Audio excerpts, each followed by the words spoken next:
Welcome to five D media. Jaganmohan Reddy గారు ఎన్డీఏలో చేరుతున్నారా? ఈ ప్రశ్న మనకు కొంచెం ఆశ్చర్యకరంగా అనిపించవచ్చు, కానీ ఢిల్లీలో పరిణామాలు రాజకీయాలు చూస్తుంటే ఇదేదో కొంచెం జరిగేలాగా అనిపిస్తుంది. అంటే వీళ్ళు ఎన్డీఏలో డైరెక్ట్గా చేరతారా లేదా అనేది పక్కన పెడితే, కాకపోతే ఎన్డీఏకి మాత్రం పూర్తిగా వీళ్ళు సంపూర్ణ మద్దతు ఇస్తున్నారని మనకు అర్థమవుతుంది. ఎందుకంటే లోక్సభలో స్పీకర్ని ఎన్నుకునే ప్రక్రియ జరిగింది. దాంట్లో ఏంటంటే వీళ్ళు ముందే, అంటే ఈ ఎన్నికల ప్రక్రియకు ముందే ఈ వైఎస్ఆర్సీపీ పార్టీకి చెందినటువంటి సుబ్బారెడ్డి గారు ఒక ప్రకటన చేశారు. మా సంపూర్ణ మద్దతు ఎన్డీఏ తరపున పోటీ చేస్తున్నటువంటి ఎన్డీఏ కూటమి తరపున పోటీ చేస్తున్నటువంటి స్పీకర్ ఓం బిర్లా గారికి ఉంటుందని చెప్పి ఆయన ప్రకటించడం జరిగింది.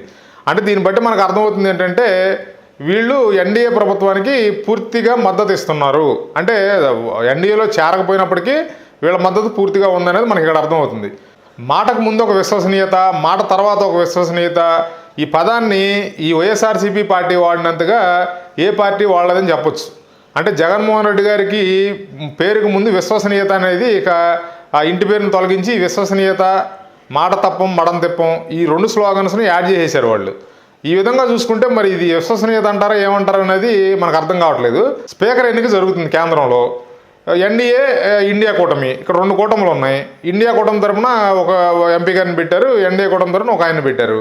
ఈయన కనీసం ఇండియా కూటమి మద్దతు తెలవడం ఇష్టం లేకపోతే న్యూట్రల్గానే ఉండాలి, ఏ డెసిషన్ తీసుకోకూడదు, కనీసం అట్లా అన్న ఉండాలి.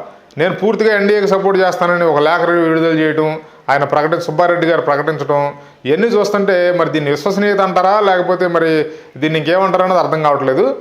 ఇక ఆ ఏపీ అసెంబ్లీ వ్యవహారానికి వస్తే నాకు ప్రతిపక్ష హోదా ఇవ్వలేదు అని చెప్పి, నాకు ఖచ్చితంగా ప్రతిపక్ష హోదా ఇవ్వాల్సిందే, చట్టంలో ఎక్కడ 10% రూల్ అనేది లేదు, స్పీకర్ యొక్క నిర్ణయాధికారం ఇది, ప్రతిపక్ష నాయకుడిని ఎన్నుకోవడం అనేది స్పీకర్ యొక్క నిర్ణయాధికారం. ఆ స్పీకర్ ఎట్లా నిర్ణయిస్తాడు?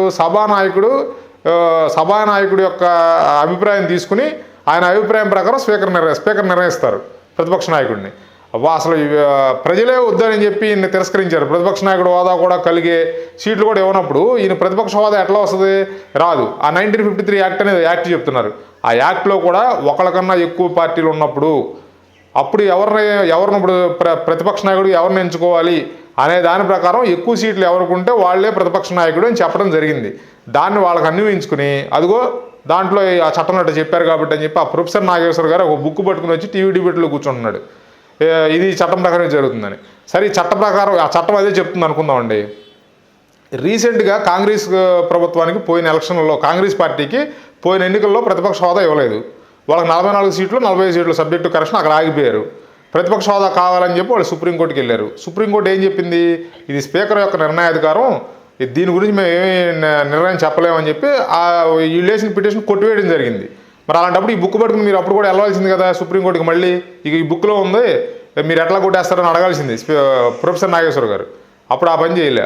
అట్లా ఇవన్నీ చూసుకుంటుంటే ఏంటంటే ఇంక ఈయన ఏంటంటే ఈ వంక పెట్టుకుని అసెంబ్లీకి వెళ్లకుండా తప్పించుకోవడానికి ఈ ప్రతిపక్ష నాయకుడు హోదా అనేదాన్ని ఒక సాకుగా చూపించి తప్పించుకోవడానికి ఈయన ప్రయత్నం చేస్తున్నట్టుగా మనకు అనిపిస్తుంది.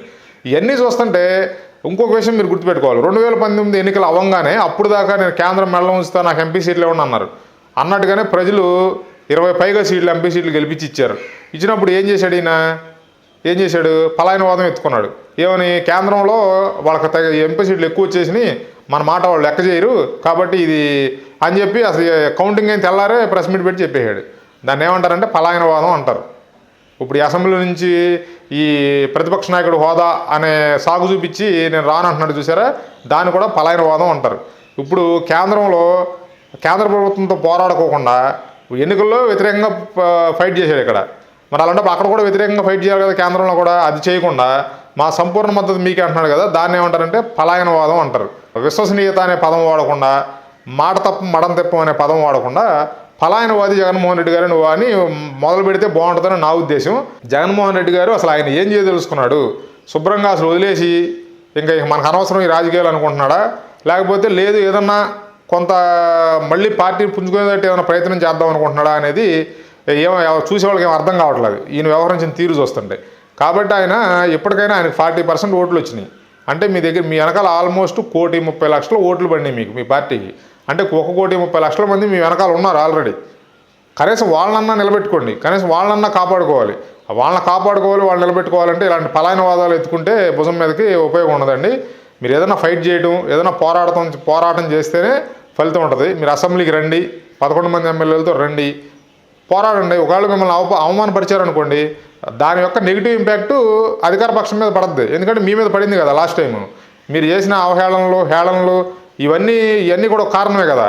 చంద్రబాబు గారి మీద అసెంబ్లీలో చేసిన వ్యాఖ్యలు ఇవన్నీ మీరు చేసిన అన్నీ కూడా మీ మీద నెగిటివ్ ఇంపాక్ట్ పడినాయి. మీరు అధికారంలో ఉన్నప్పుడు చేసినవన్నీ కూడా. ఇప్పుడు వాళ్ళు అదే పని చేశారనుకోండి, ఆ ఇంపాక్ట్ వాళ్ళ మీద కూడా పడుద్ది. అప్పుడు నెక్స్ట్ ఎలక్షన్లో వాళ్ళు మూల్యం చెల్లించుకుంటారు.